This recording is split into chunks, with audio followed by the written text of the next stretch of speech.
Hi friends, welcome to my YouTube channel SR academy Hindi. तो आज के इस वीडियो में हम लोग जो आपका टेस्ट 6 हुआ था, जो हमने टेस्ट सीरीज कंडक्ट करवाया था अपने टेलीग्राम चैनल के थ्रू, उसमें जो आपका टेस्ट 6 था एसएससी सीएचटी एग्जाम के लिए, उसका सॉल्यूशन आज हम लोग इस वीडियो में देखने वाले हैं।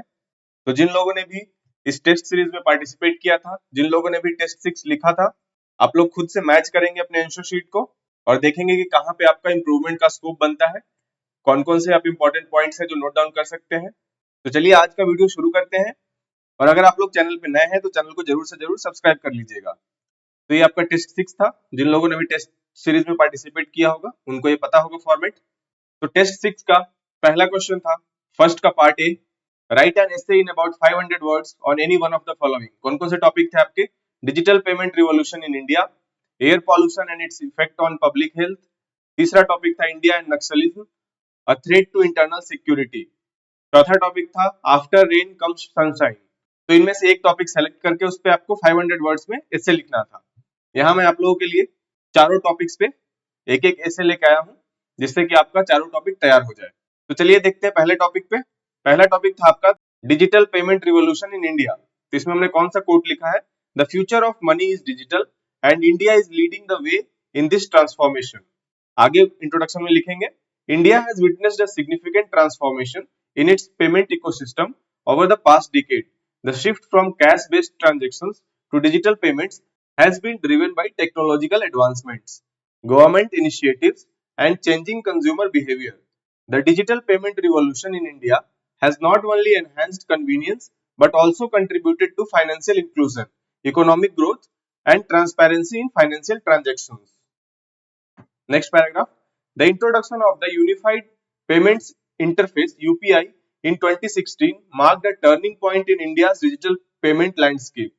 UPI enables instant and seamless money transfers between bank accounts using mobile applications.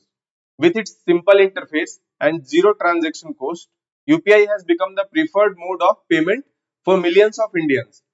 Other digital payment methods such as mobile wallets, internet banking, and QR code based payments have also gained popularity. Government backed initiatives like the Digital India campaign and the promotion of cashless transactions after demonetization in 2016 further accelerated this shift.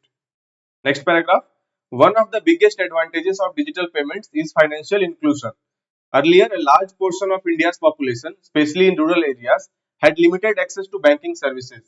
Digital payments have made it easier for small businesses, street vendors, and rural consumers to participate in the formal economy. The rise of fintech companies and digital banking platforms has also enabled even those without traditional bank accounts to carry out transactions through mobile wallets and prepaid payment instruments. Next paragraph. Security and transparency have also improved with the rise of digital payments. Unlike cash transactions, which are difficult to track, digital payments leave a record that helps prevent corruption, fraud, and tax evasion. The introduction of Aadhaar based authentication and two-factor verification methods has strengthened security and reduced unauthorized transactions.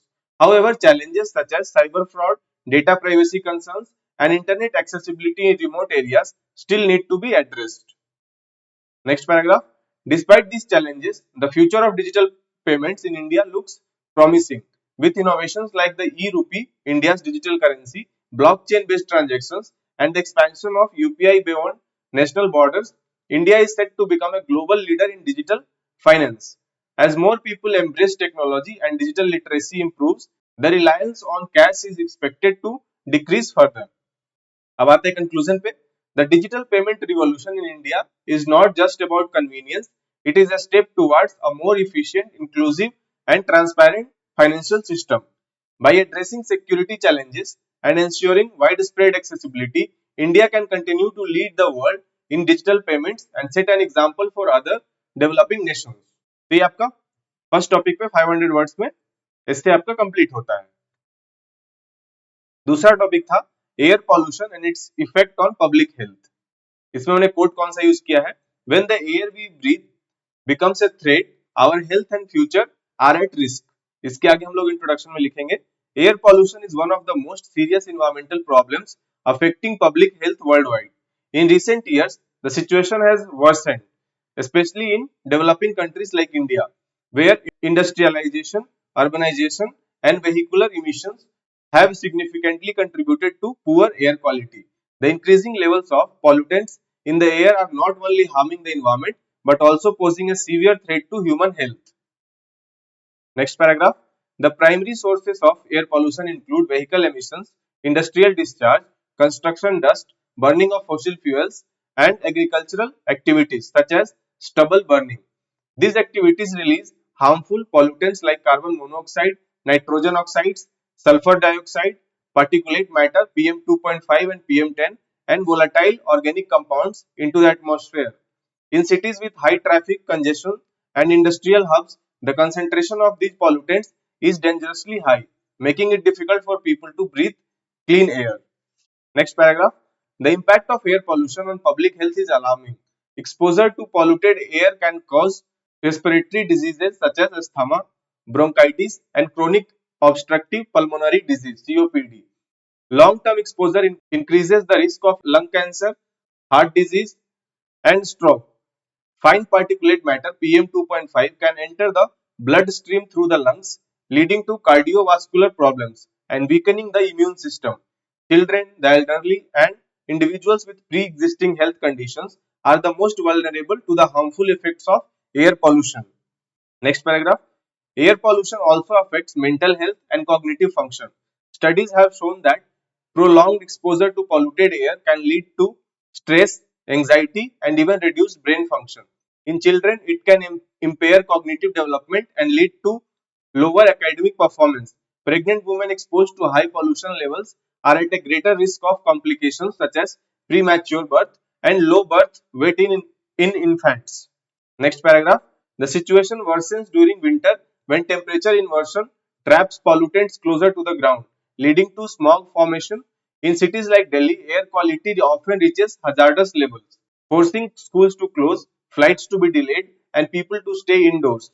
The economic impact of air pollution is also significant as it increases healthcare costs and reduces workforce productivity.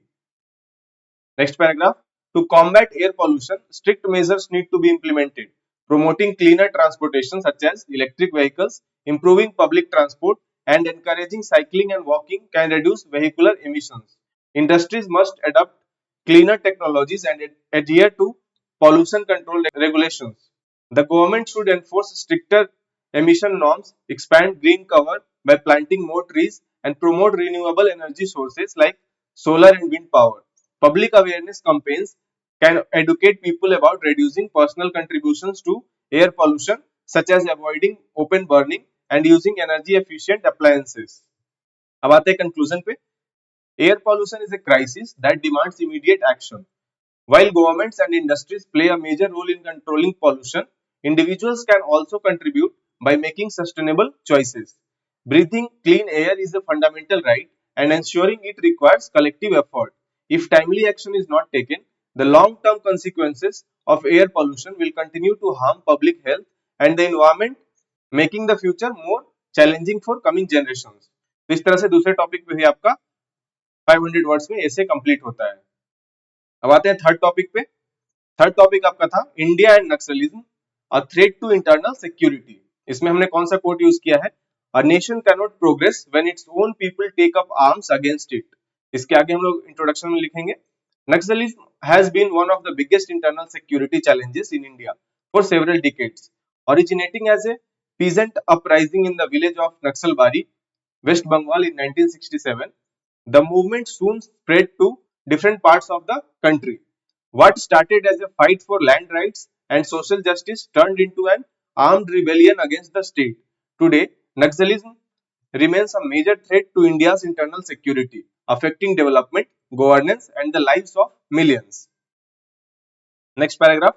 The Naxalite movement is primarily influenced by left wing ideology, where Maoist rebels seek to overthrow the government through armed struggle. The movement gained strength in rural and tribal areas where people have suffered from poverty, unemployment, and lack of basic facilities. Many tribal communities feel neglected by the government, which has created a sense of alienation and frustration. The Naxalites exploit these grievances and recruit people into their ranks, promising them a better future. Next paragraph. Naxal affected regions, often referred to as the Red Corridors, include parts of Chhattisgarh, Jharkhand, Odisha, Bihar, Maharashtra, and Andhra Pradesh. These areas have dense forests, making it easy for Naxalites to hide and operate. They attack police stations, government officials, and infrastructures like railways, roads, and communication networks. Their main strategy is guerrilla warfare, which makes it difficult for security forces to track and eliminate them completely. Next paragraph. The impact of Naxalism on internal security is severe. Frequent attacks on security forces, politicians, and civilians create an atmosphere of fear. Development projects and welfare schemes in Naxal affected regions suffer because government officials hesitate to work in these areas due to security concerns. Businesses are reluctant to invest, slowing down economic progress. Moreover, Naxal funding comes from illegal activities such as extortion, illegal mining, and drug trafficking, which further weakens law and order. Next paragraph. The Indian government has taken several measures to tackle Naxalism. Security operations by the Central Reserve Police Force (CRPF), state police, and specialized units have led to arrest and elimination of key Naxal leaders. The government has also adopted a dual strategy while security forces conduct anti-Naxal operations. Development programs aim to improve the living conditions of affected communities. Schemes like road construction, employment generations, and education initiatives are being implemented to address the root cause of Naxalism. Next paragraph. However, the fight against Naxalism is not just about military action. It requires addressing socio-economic issues, providing better governance, education, healthcare, and employment opportunities can reduce support for Naxal groups. Engaging in dialogue with surrendered Naxalites and rehabilitating them into society is another important step. अब आते हैं conclusion पे. Though Naxalism has weakened in recent years due to strict security measures and development efforts, it is not completely eradicated. For lasting peace, the government must continue to focus on improving the quality of life in affected areas and gaining the trust of local communities. Only a combination of strong security action and inclusive development can ensure that India overcomes this internal threat and moves towards a more peaceful and prosperous future. इस तरह third topic पे भी आपका 500 words में ऐसे आपका complete होता है. अब आते हैं फोर्थ टॉपिक पे जो था आफ्टर रेन कम्स सनशाइन. तो ये टॉपिक आपका एक कोट की तरह ही था, अमूर्त टॉपिक है ये. तो इसमें हम लोग कोई कोट का यूज नहीं कर रहे हैं क्योंकि ये खुद में ही अपने आप में एक कोट है. तो हम लोग डायरेक्ट इंट्रोडक्शन लिखेंगे. कैसे लिखेंगे इंट्रोडक्शन इसका? Life is full of ups and downs and challenges often seem overwhelming. However, no matter how dark or difficult a situation may appear, there is always hope for a better tomorrow. The saying after rain comes sunshine beautifully reflects the idea that hardships are temporary and brighter days are always ahead. This phrase is not just about weather changes but also symbolizes the struggles and successes of life. Next paragraph. Difficult times can come in many forms: failure, loss, disappointment, or struggles in personal and professional life.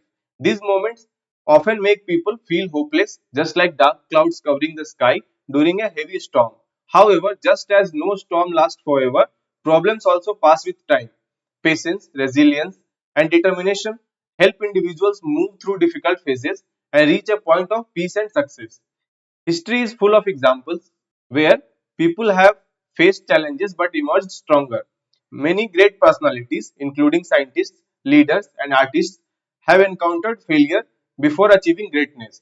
Thomas Edison failed thousands of times before inventing the light bulb, but he never gave up. His journey proves that persistence leads to success, just like the sun always shines after the rain. Next paragraph. In our personal lives, we often face struggles that test our strength. A student preparing for exams may feel stressed, but hard work and dedication eventually brings good results.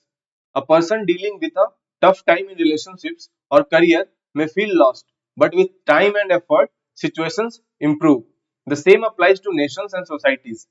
Countries that have faced economic crises, wars, or natural disasters have managed to rebuild themselves stronger with unity and perseverance. Next paragraph. Nature itself teaches us this valuable lesson. After a long drought, rain restores life to the earth. flowers bloom, rivers flow, and greenery returns. Similarly, after a storm, the sky clears and the sun shines brightly. Just as nature recovers, human life also moves forward after facing difficulties. Every challenge we endure prepares us for future success and makes us appreciate happiness even more. Next paragraph. Many people find inspiration in stories of individuals who overcame hardships.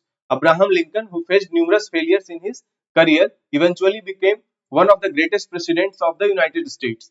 Helen Keller, despite being blind and deaf, became a symbol of courage and determination. Their lives prove that no struggle is permanent and that perseverance leads to great achievements. Next paragraph. The lesson from this saying is that difficult times should not make us lose hope. Instead, they should motivate us to keep moving forward. Challenges make people stronger, wiser, and more appreciative of the good times that follow. Just like the beauty of a rainbow appears only after rain, success and happiness feel more meaningful after overcoming struggles.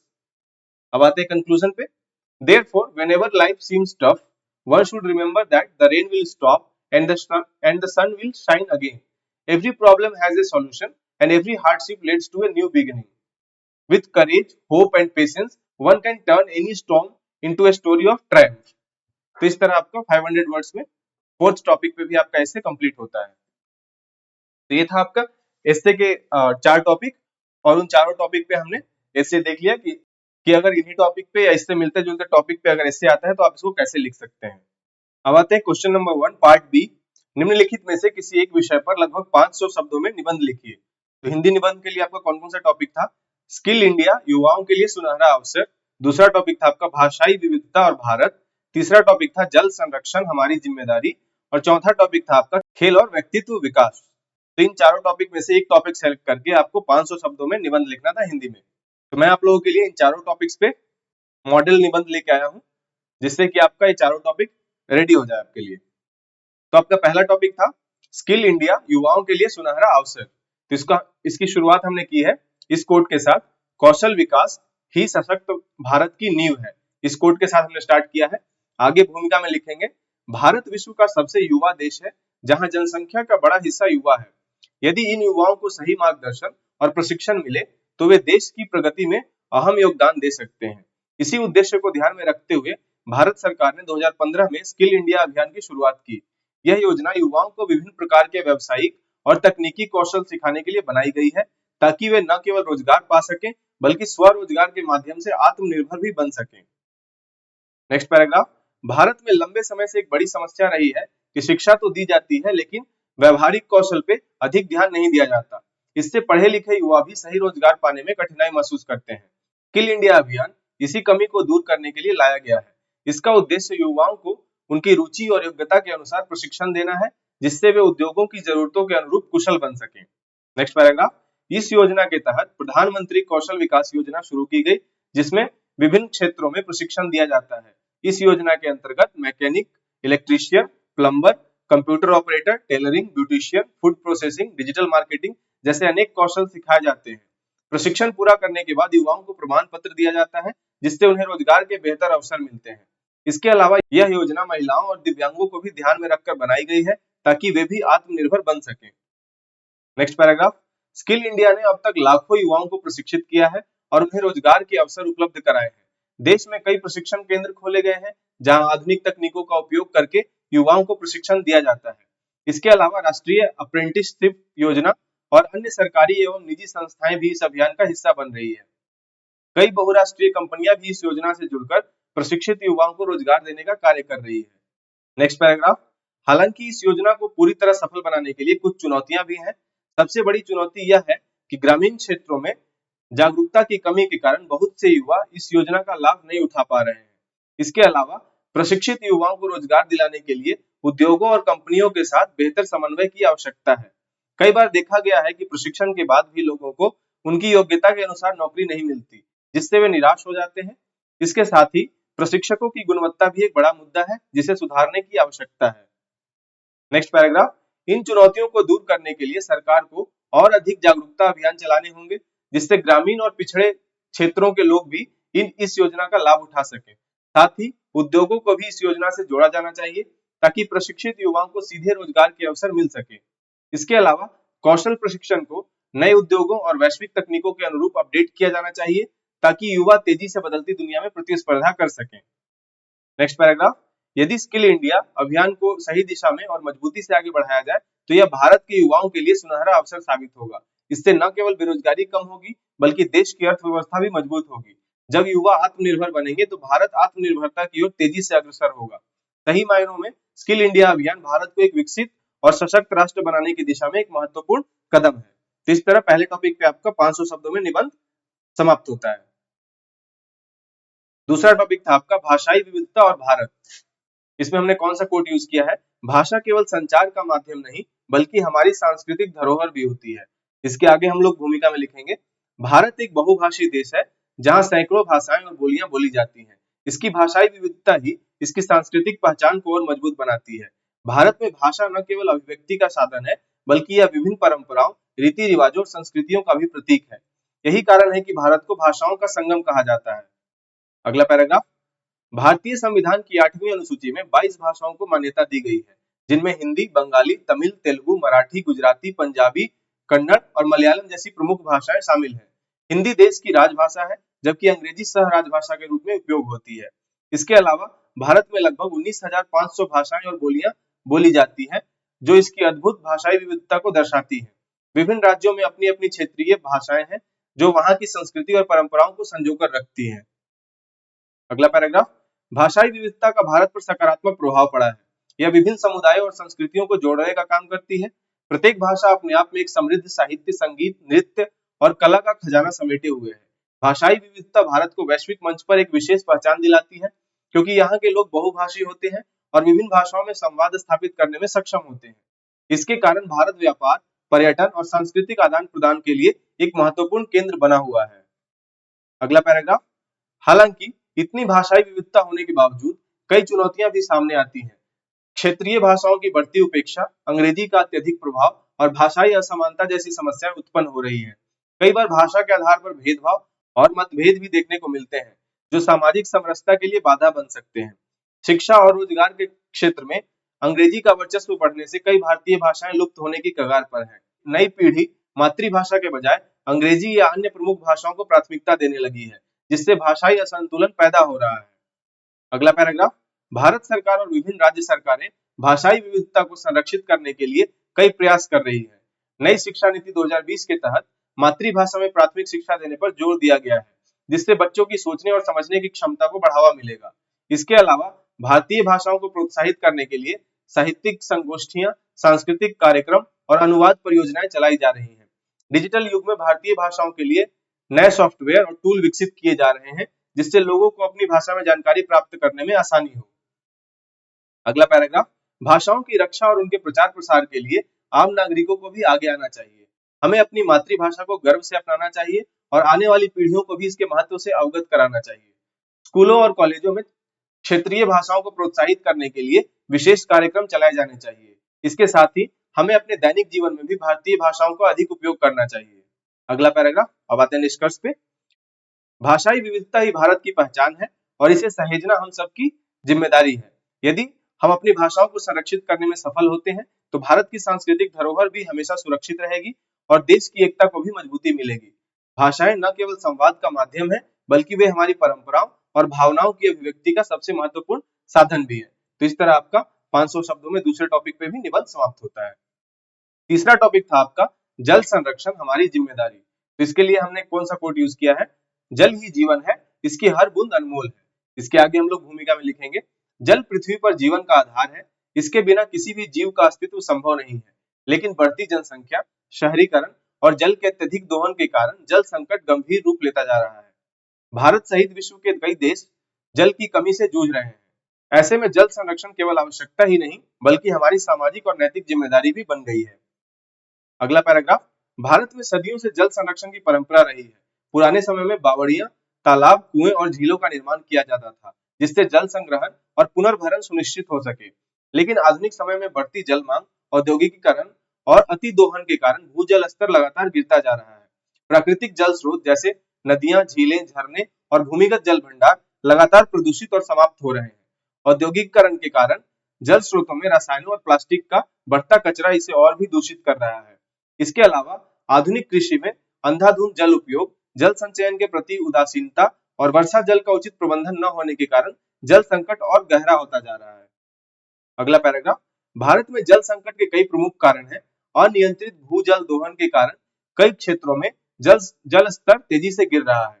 नगरों और महानगरों में बढ़ती आबादी के कारण जल की मांग बढ़ रही है, लेकिन जल संरक्षण की दिशा में पर्याप्त प्रयास नहीं किए जा रहे हैं। गंदे पानी का पुनर्चक्रण, रिसाइकलिंग भी सही ढंग से नहीं हो रहा, जिससे पीने योग्य जल की बर्बादी हो रही है। वर्षा जल संचयन की व्यवस्था न होने के कारण भारी मात्रा में पानी व्यर्थ बह जाता है। अगला पैराग्राफ, जल संरक्षण के लिए हमें कुछ प्रभावी कदम उठाने होंगे। सबसे पहले हमें जल का उपयोग सोच समझकर करना चाहिए और अनावश्यक पानी की बर्बादी को रोकना चाहिए। वर्षा जल संचयन को प्रोत्साहित करना चाहिए ताकि बारिश का पानी संग्रहित करके भूमिगत जल भंडार को पुनः भरा जा सके। घरेलू और औद्योगिक स्तर पर जल पुनर्चक्रण को बढ़ावा देना चाहिए, जिससे गंदे पानी को साफ करके दोबारा उपयोग में लाया जा सके। किसानों को सूक्ष्म सिंचाई तकनीक जैसे ड्रिप सिंचाई और स्प्रिंकलर प्रणाली अपनाने के लिए प्रेरित करना चाहिए, जिससे जल की बर्बादी कम हो। अगला पैराग्राफ, सरकार और विभिन्न संगठनों ने जल संरक्षण के लिए कई पहले की हैं। जल शक्ति अभियान और अटल भूजल योजना जैसी योजनाएं जल प्रबंधन को बेहतर बनाने में मदद कर रही हैं। साथ ही विभिन्न गैर सरकारी संगठन, एनजीओ और सामाजिक समूह जल संरक्षण के प्रति जागरूकता बढ़ाने में योगदान दे रहे हैं। स्कूलों और कॉलेजों में भी जल संरक्षण को लेकर विभिन्न कार्यक्रम आयोजित किए जा रहे हैं ताकि युवा पीढ़ी में जागरूकता बढ़ाई जा सके। अब आते हैं निष्कर्ष पे। हर नागरिक का यह कर्तव्य है कि वह जल संरक्षण के प्रति सचेत रहे और दूसरों को भी इसके लिए प्रेरित करे। अगर हम अभी से जल बचाने के उपाय नहीं करेंगे तो आने वाली पीढ़ियों के लिए यह संकट और विकराल हो सकता है। हमें समझना होगा कि जल सीमित संसाधन है और इसकी एक एक बूंद कीमती है। इसलिए जल संरक्षण को अपनी आदत बनाना ही इस समस्या का स्थायी समाधान हो सकता है। यदि हम सभी मिलकर जल संरक्षण के प्रति संकल्प लें तो निश्चित ही आने वाली पीढ़ियों के लिए एक सुरक्षित भविष्य सुनिश्चित कर सकते हैं। तो इस तरह तीसरे टॉपिक में भी आपका 500 शब्दों में निबंध समाप्त होता है। चौथा टॉपिक था आपका खेल और व्यक्तित्व विकास। इसमें हमने कौन सा कोट यूज किया है? खेल जीवन का आईना है जो हमें अनुशासन, परिश्रम और संघर्ष करना सिखाता है। इसके आगे हम लोग भूमिका में लिखेंगे, खेल केवल मनोरंजन का साधन नहीं बल्कि व्यक्ति के संपूर्ण विकास का महत्वपूर्ण माध्यम भी है। यह न केवल शारीरिक रूप से स्वस्थ रखने में मदद करता है बल्कि मानसिक मजबूती, अनुशासन, आत्मनिर्भरता और टीम भावना को भी विकसित करता है। खेलों की भूमिका व्यक्ति के जीवन को संतुलित, अनुशासित और प्रेरणादायक बनाने में अहम होती है। अगला पैराग्राफ, शारीरिक विकास के लिए खेल अत्यंत आवश्यक है। नियमित रूप से खेलों में भाग लेने से शरीर सक्रिय रहता है और कई बीमारियों से बचाव होता है। दौड़, फुटबॉल, क्रिकेट, बैडमिंटन, हॉकी जैसे खेल हृदय, मांसपेशियों और फेफड़ों को स्वस्थ रखते हैं। योग और ध्यान से मानसिक संतुलन बना रहता है, जिससे व्यक्ति तनाव मुक्त रहता है। खेल व्यक्ति की ऊर्जा को सही दिशा में लगाकर उसे स्वस्थ और तंदुरुस्त बनाते हैं। अगला पैराग्राफ, खेल केवल शरीर को ही नहीं बल्कि मानसिक रूप से भी व्यक्ति को मजबूत बनाते हैं। खेलों में हार जीत लगी रहती है, लेकिन हर हार व्यक्ति को नया सीखने का अवसर देती है। इससे धैर्य, सहनशीलता और आत्मविश्वास बढ़ता है। कठिन परिस्थितियों में भी शांत और धैर्यपूर्वक निर्णय लेने की क्षमता विकसित होती है, जो जीवन के अन्य क्षेत्रों में भी सहायक होती है। अगला पैराग्राफ, समाज में सफल जीवन जीने के लिए अनुशासन और टीम वर्क की भावना आवश्यक होती है, जो खेलों के माध्यम से विकसित होती है। खेलों में नियमों का पालन करना जरूरी होता है, जिससे अनुशासन की आदत पड़ती है। क्रिकेट, हॉकी, फुटबॉल जैसे टीम खेलों में खिलाड़ियों को एक दूसरे के साथ तालमेल बिठाकर काम करना पड़ता है, जिससे सहयोग की भावना विकसित होती है। यह गुण व्यक्ति के पेशेवर और व्यक्तिगत जीवन में भी काम आते हैं। अगला पैराग्राफ, आज के प्रतिस्पर्धात्मक दौर में आत्मनिर्भरता और नेतृत्व क्षमता महत्वपूर्ण है। खेलों के माध्यम से व्यक्ति में आत्मनिर्भरता का विकास होता है, क्योंकि खेल हमें स्वयं निर्णय लेना सिखाते हैं। एक कप्तान के रूप में नेतृत्व करना और टीम को प्रेरित करना नेतृत्व क्षमता को बढ़ाता है। यह गुण किसी भी क्षेत्र में सफलता प्राप्त करने के लिए आवश्यक होते हैं। अगला पैराग्राफ, वर्तमान समय में खेलों का महत्व शिक्षा प्रणाली में भी बढ़ता जा रहा है। स्कूलों और कॉलेजों में खेलों को अनिवार्य किया जा रहा है ताकि बच्चों का समग्र विकास हो सके। सरकार भी खेलो इंडिया जैसी योजनाओं के माध्यम से युवाओं को खेलों की ओर प्रोत्साहित कर रही है। अब आते हैं निष्कर्ष पे। खेलों से प्राप्त अनुशासन, आत्मविश्वास, नेतृत्व क्षमता और परिश्रम व्यक्ति को एक सफल और संतुलित जीवन जीने में मदद करते हैं। यह केवल जीतने या हारने तक सीमित नहीं बल्कि व्यक्तित्व विकास का एक प्रभावी माध्यम है। हमें खेलों को अपने जीवन का अभिन्न हिस्सा बनाना चाहिए ताकि हम न केवल शारीरिक और मानसिक रूप से स्वस्थ रहें बल्कि एक सशक्त और आत्मनिर्भर व्यक्तित्व का निर्माण कर सके। इस तरह आपका चौथे टॉपिक में भी 500 शब्दों में निबंध आपका समाप्त होता है। तो इस प्रकार हमने एस्से और निबंध के जितने भी टॉपिक्स थे उसका हमने सॉल्यूशन देख लिया यहाँ पे। अब आते हैं क्वेश्चन नंबर 2, उसका पार्ट ए क्या है, निम्नलिखित अनुच्छेद का हिंदी में अनुवाद कीजिए। तो इंग्लिश पैसेज आपका ये दिया हुआ था जिसका आपको हिंदी में अनुवाद करना था। एक एक सेंटेंस को हम लोग एक एक स्लाइड में लेते हैं और उसका हिंदी में अनुवाद करते हैं। पहला सेंटेंस था आपका, recent human fatalities due to wild animal attacks deep inside forest in forest fringed human habitations and even within villages have highlighted growing human wildlife conflict in Kerala where nearly 29% of the land is forested. Recent human fatalities, recent मतलब हालिया या हाल में ही, human fatalities मतलब मानव मृत्यु, wild animal attacks मतलब जंगली जानवरों के हमला, डीप इनसाइड फॉरेस्ट मतलब जंगल के भीतर, इन forest fringed human habitations, forest fringed human habitations का मतलब हो जाता है जंगल से सटे मानव बस्तियां, and even with in villages मतलब कि गांव में भी, हैव हाइलाइटेड, हाइलाइटेड मतलब उजागर करना, हाइलाइटेड का मतलब होगा उजागर करना, growing human wild life conflict मतलब ग्रोइंग मतलब बढ़ता, बढ़ता हुआ, ह्यूमन वाइल्ड लाइफ कॉन्फ्लिक्ट मतलब मानव वन्य जीव संघर्ष, where nearby 29% of the land is forested, forested मतलब वनों से आच्छादित होना। तो पूरा अनुवाद क्या हो गया, हाल ही में जंगलों के भीतर जंगल से सटे मानव बस्तियों में और यहाँ तक कि गांवों के अंदर भी जंगली जानवरों के हमलों के कारण हुई मानव मृत्यु ने केरल में बढ़ते मानव वन्य जीव संघर्ष को उजागर किया है, जहां लगभग 29% भूमि वनों से आच्छादित है। ये इसका पूरा अनुवाद हो गया। Next sentence, with a dry spell and an unusually hot summer expected, urgent measures are needed to prevent further escalation of this conflict, which now has political, social and environmental dimensions. With a dry spell मतलब यहाँ पे हो जाएगा सूखे की स्थिति, unusually hot summer मतलब असामान्य रूप से गर्मी भरे मौसम, expected मतलब संभावना है, मतलब सूखे और असामान्य रूप से गर्मी भरे मौसम की संभावना यहाँ पे बात की जा रही है। अर्जेंट मेजर्स, अर्जेंट मेजर्स मतलब तत्काल कुछ उपाय करना होगा, are needed to prevent further escalation, escalation का मतलब क्या होता है, तो यहाँ पे देखिए urgent measures are needed to prevent further escalation of this conflict, इसका मतलब हुआ इस संघर्ष को बढ़ने से रोकने के लिए तत्काल उपायों की आवश्यकता है। कॉन्फ्लिक्ट मतलब हो गया आपका संघर्ष, एस्केलेशन मतलब यहाँ उसको बढ़ने से रोकने के लिए, इस संदर्भ में यहाँ पे हम लोग वाक्य में अगर देखेंगे तो इसका यही अर्थ निकलता है। विच नाउ हैज पॉलिटिकल मतलब राजनीतिक, सोशल मतलब सामाजिक, एंड इन्वायरमेंटल डायमेंशन, इन्वायरमेंटल मतलब पर्यावरणीय, डायमेंशंस का मतलब हो जाएगा यहाँ पे मुद्दा। तो पूरा अनुवाद क्या हो गया इसका, सूखे और असामान्य रूप से गर्मी भरे मौसम की संभावना के बीच इस संघर्ष को बढ़ने से रोकने के लिए तत्काल उपायों की आवश्यकता है, क्योंकि यह अब राजनीतिक, सामाजिक और पर्यावरणीय मुद्दा बन चुका है।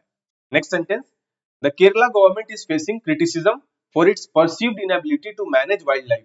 केरला गवर्नमेंट मतलब केरल की सरकार, फेसिंग क्रिटिसिज्म मतलब आलोचना का सामना कर रही है, its perceived inability to manage wild life मतलब वन्य जीव प्रबंधन में, परसीव्ड मतलब कथित, इनएबिलिटी मतलब असफलता।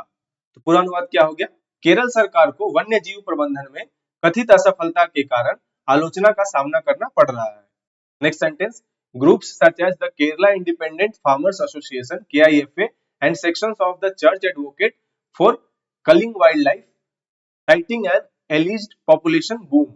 केरला इंडिपेंडेंट फार्मर्स एसोसिएशन क्या हो गया, केरल स्वतंत्र किसान संघ, सेक्शंस ऑफ द चर्च मतलब चर्च के कुछ वर्ग, एडवोकेट मतलब वकालत करना, for culling wild life, culling या कलिंग का मतलब होता है नियंत्रण, citing an alleged population boom, citing मतलब हवाला देना, एलिज्ड पॉपुलेशन बूम मतलब वन्य जीवों की बढ़ती जनसंख्या का हवाला देते हुए। पूरा अनुवाद क्या हो गया, केरल स्वतंत्र किसान संघ और चर्च के कुछ वर्ग वन्य जीवों की बढ़ती संख्या का हवाला देते हुए उनके नियंत्रण की वकालत कर रहे हैं।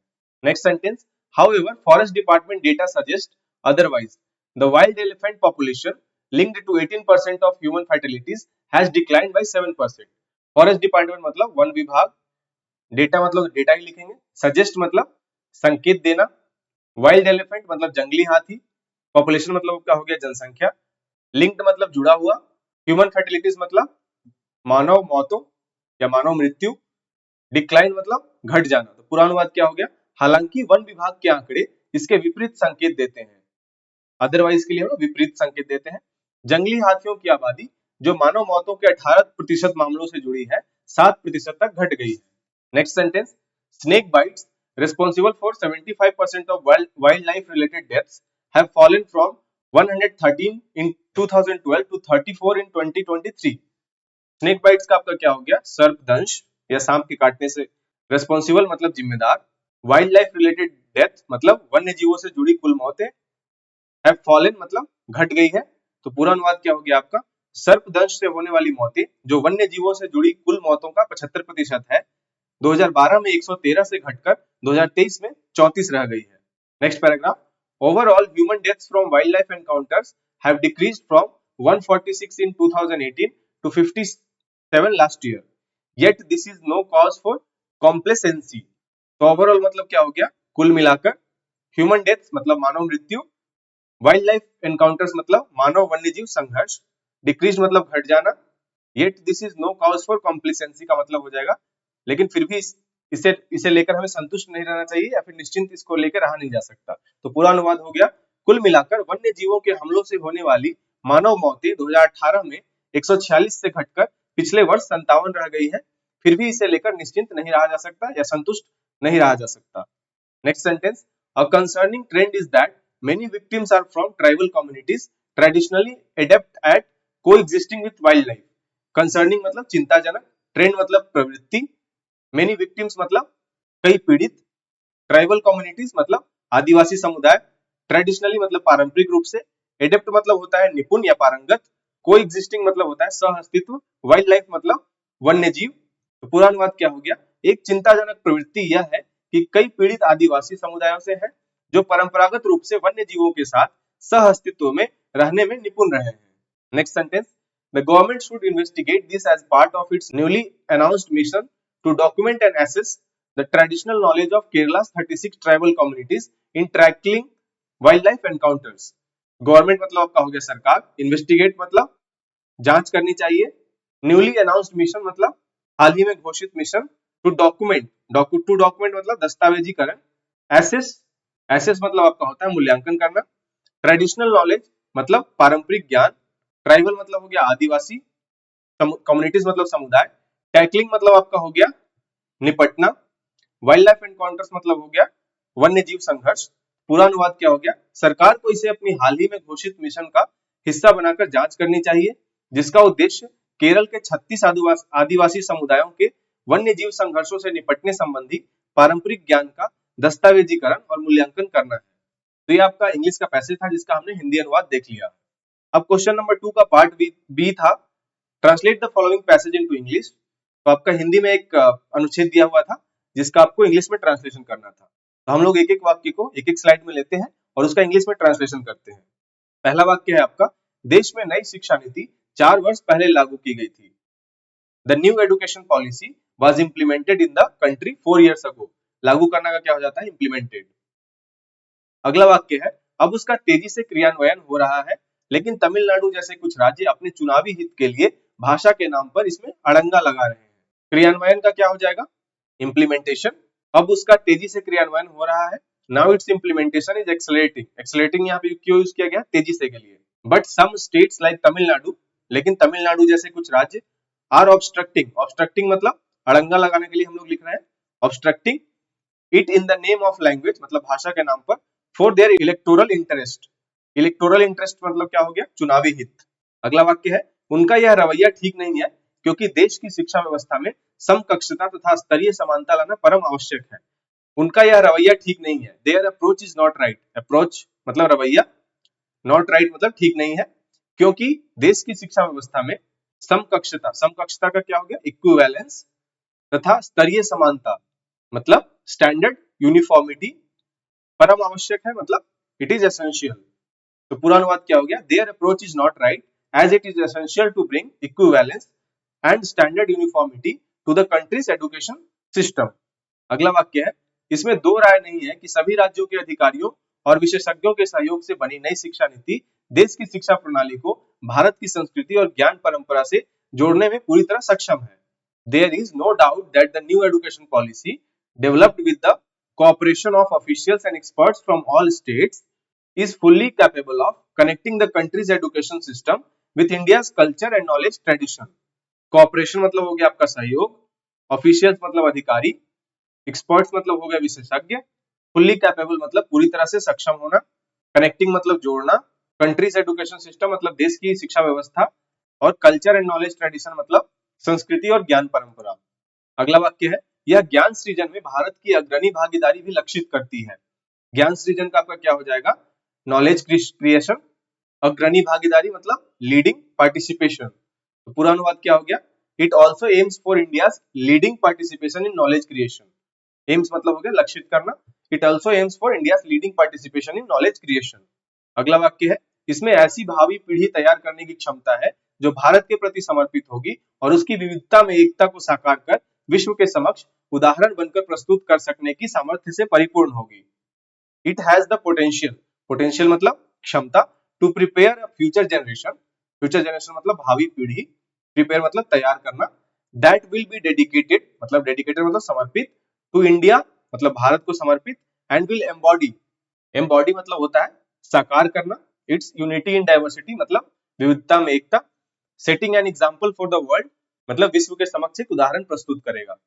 अगला वाक्य है, उसमें भारतीय मूल्यों की समझ तो होगी ही, उसकी सराहना का भाव उसमें स्वतः ही अंतर्निहित हो जाएगा, लेकिन यह सब तभी संभव होगा जब शिक्षा नीति का केवल राजनीति के कारण विरोध कर उसके कार्यान्वयन में बाधाएं उत्पन्न न की जाए।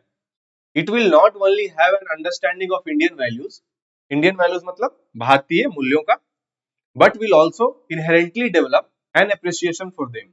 इसका मतलब हो गया कि उसकी सराहना का भाव उसमें स्वतः ही अंतर्निहित हो जाएगा। इनहेरेंटली डेवलप मतलब अंतर्निहित हो जाएगा, एप्रिसिएशन मतलब सराहना। However, all of this will only be possible, लेकिन यह सब तभी संभव होगा if the education policy मतलब शिक्षा नीति is not opposed solely, solely मतलब सिर्फ, opposed मतलब विरोध करना, for political reasons मतलब राजनीतिक कारणों के कारण, hindering its implementation इसके कार्यान्वयन में बाधा पहुंचाना, hindering its implementation। अगला वाक्य है, हर सरकार और विशेष रूप से तमिलनाडु की स्टालिन सरकार को यह समझना चाहिए कि उसके निर्णय भारत के युवाओं की आशाओं और अपेक्षाओं पर सदैव खरे उतरे। तो हर सरकार का क्या हो गया, every government, specially Tamil Nadu Stalin government, विशेष रूप से तमिलनाडु की स्टालिन सरकार, must understand that its decisions, सरकार को यह समझना चाहिए कि उसके निर्णय should always meet the hopes and expectations, hopes मतलब आशाएं, एक्सपेक्टेशन मतलब अपेक्षाएं, ऑफ इंडियाज यूथ मतलब भारत के युवा। अगला वाक्य है, स्टालिन सरकार को नहीं भूलना चाहिए कि उसका आचरण भारत की नई पीढ़ी को प्रभावित करने वाला है। The Stalin government must not forget that it's actions, आचरण के लिए यहाँ पे एक्शंस यूज किया गया है, विल हैव एन इम्पैक्ट मतलब प्रभाव पड़ेगा, on India's new generation Bharat की भावी पीढ़ी पर। अगला वाक्य है, जनता के विश्वास पर खरा उतरना हर सरकार का नैतिक कर्तव्य है। It is the moral duty मतलब नैतिक कर्तव्य, ऑफ एवरी गवर्नमेंट मतलब हर सरकार का, to live up to the trust of the people मतलब जनता के विश्वास पर खरा उतरना, live up to the trust of the people. अगला वाक्य है, ऐसा करने में पक्ष या विपक्ष में होने से कोई फर्क नहीं पड़ना चाहिए, लेकिन दुख की बात है कि इस उत्तरदायित्व को अनेकानेक अवसरों पर भुला दिया जाता है। Being in the ruling party मतलब पक्ष, और द ऑपोजिशन मतलब विपक्ष, should not make a difference मतलब इससे कोई अंतर नहीं पड़ना चाहिए, इससे कोई फर्क नहीं पड़ना चाहिए, इन फुलफिलिंग दिस ड्यूटी उत्तरदायित्व को फुलफिल करने में, निभाने में कोई फर्क नहीं पड़ना चाहिए इससे। हाउएवर इट इज अनफॉर्चुनेट, दुख की बात है इसके लिए लिखा गया, it is unfortunate that this responsibility मतलब यह उत्तरदायित्व, इज ऑफन फॉरगेटन मतलब अक्सर भुला दिया जाता है, ऑन मेनी ओकेशंस मतलब अनेकानेक अवसरों पर। तो ये आपका पूरा अनुवाद हो गया। तो ये था आपका हिंदी के अनुच्छेद का इंग्लिश ट्रांसलेशन। तो हमने टेस्ट सीरीज 6 में जितने भी प्रश्न आए थे, चाहे वो निबंध के हो, एस्से के हो या फिर ट्रांसलेशन के हो, हमने यहाँ पे देख लिया कि उसका उचित सॉल्यूशन क्या हो सकता है। तो उम्मीद है ये वीडियो आप लोगों के लिए हेल्पफुल रहा होगा। तो अगर आपको वीडियो इन्फॉर्मेटिव लगा तो वीडियो को लाइक कीजिएगा, शेयर कीजिएगा और चैनल को जरूर से जरूर सब्सक्राइब कर लीजिएगा। Thank you so much. जय हिंद।